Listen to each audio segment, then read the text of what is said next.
Guys welcome back to another short video. ఈ short వీడియోలో నేను చూపించబోతున్నానంటే నేను వంటకాలు అయితే నేను చూసే చేస్తానండి. నేను సపరేట్గా నేను ఓన్గా చేసి చేయను. అంటే ఏంటంటే చూసి మధ్య మధ్యలో ఏమైనా వేరియేషన్స్ చేస్తూ ఉంటా అంతే.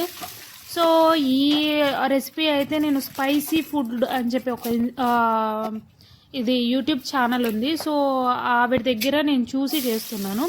చూసి అంటే గంటలు చూసి కాసేపటికి చూసి చేయను. ఒక్కసారి చూసుకుంటాను.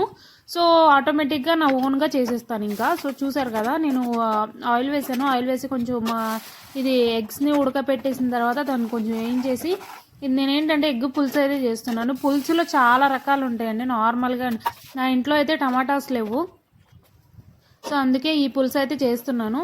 నార్మల్గా ఆనియన్స్ వేసి ఉప్పు కారం పసుపు వేసేసి దాంట్లో కొంచెం వాటర్ వేసి అది మరిగిన తర్వాత చింతపండు రసం వేసేసి అది బాగా మరిగిన తర్వాత ఎగ్స్ అండ్ పచ్చిమిరపకాయలు వేసి కలిపేసాను.